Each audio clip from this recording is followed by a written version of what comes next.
In the darkest chapter of North American history, a secret war for freedom was fought not on battlefields, but in the shadows. It was a war waged without an army, without formal weapons, and against impossible odds. Its soldiers were enslaved people risking everything, and a clandestine network of allies who believed freedom was a right for all. Their most powerful weapon wasn't a rifle or a sword, it was innovation. Welcome to North American life. We often think of the Underground Railroad as a series of secret paths. But today, we're uncovering the truth. It was one of the most sophisticated, innovative, and ingenious resistance movements in history. This is the story of the hidden technology, coded communication, and brilliant organization that built a road to freedom. To understand the innovation, we must first understand the challenge. For a person escaping slavery, the entire landscape was a weaponized system designed to capture and return them. Slave patrols, paid informants, and harsh fugitive slave laws made every stranger a potential threat. There was no official map, no centralized leadership. The challenge was unprecedented. How do you build a secure, decentralized network across thousands of miles under constant surveillance with the highest possible stakes? The railroad's first genius innovation was its very structure.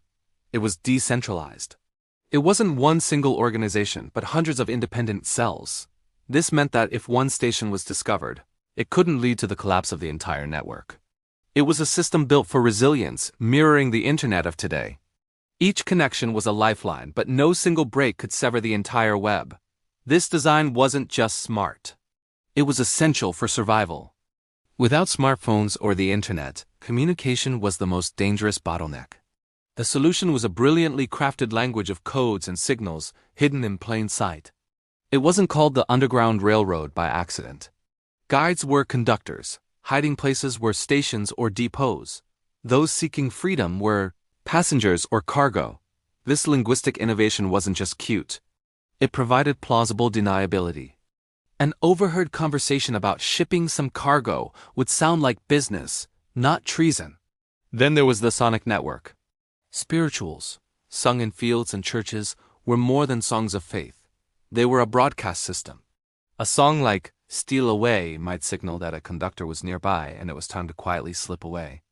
Wade in the water was literal instruction to travel through rivers and streams, where the water would wash away your scent and throw off tracking dogs. And the visual internet? Quilts, hung out to air on a fence, could be a coded map or a message board. Specific patterns told a story.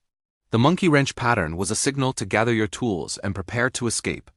The flying geese pattern could indicate the correct direction to travel, following the geese north in the spring. The very architecture of homes was re-engineered. Houses had hidden rooms behind bookcases, wagons were built with false bottoms, and churches had secret compartments under the floorboards. These weren't afterthoughts. They were critical infrastructure designed by free black communities and their allies to physically embody the network's secrecy. This was a low-tech, high-ingenuity information network perfectly adapted to its environment. It turned everyday objects, a song, a quilt, a lantern, and a window into powerful tools of liberation. But what about navigation? How do you find your way through unfamiliar, hostile territory with nothing but the clothes on your back? The innovators of the railroad looked to the oldest map of all, the sky. The constellation Ursa Major, the Big Dipper, was known as the Drinking Gourd. A spiritual was even written about it. Its two pointer stars led directly to the North Star, Polaris, a fixed point in the northern sky that guided them toward freedom in the northern states and Canada. It was a celestial compass that couldn't be confiscated or broken. On the ground, natural landmarks were the routers of the network. The Mississippi and Ohio rivers were not just obstacles. They were directional guides, massive liquid highways pointing the way north.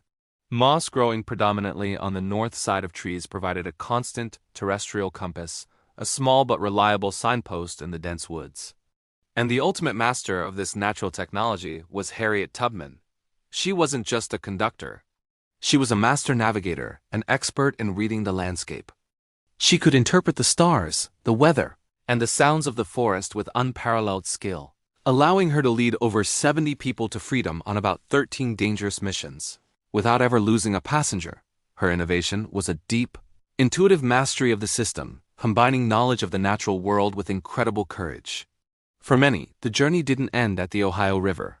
The passage of the Fugitive Slave Act of 1850 meant that even in the so-called free northern states, you were not safe. Bounty hunters could legally capture and return you to slavery. The network needed a secure endpoint, a final server beyond the reach of American law. That was Canada. Reaching Canada was the ultimate goal, but it was also a new beginning. And the innovation continued there, with the establishment of thriving black communities and settlements.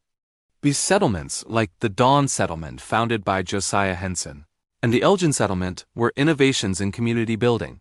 They were experiments in creating a self-sufficient society for formerly enslaved people, complete with farms, industries, and schools where children and even adults could learn to read and write.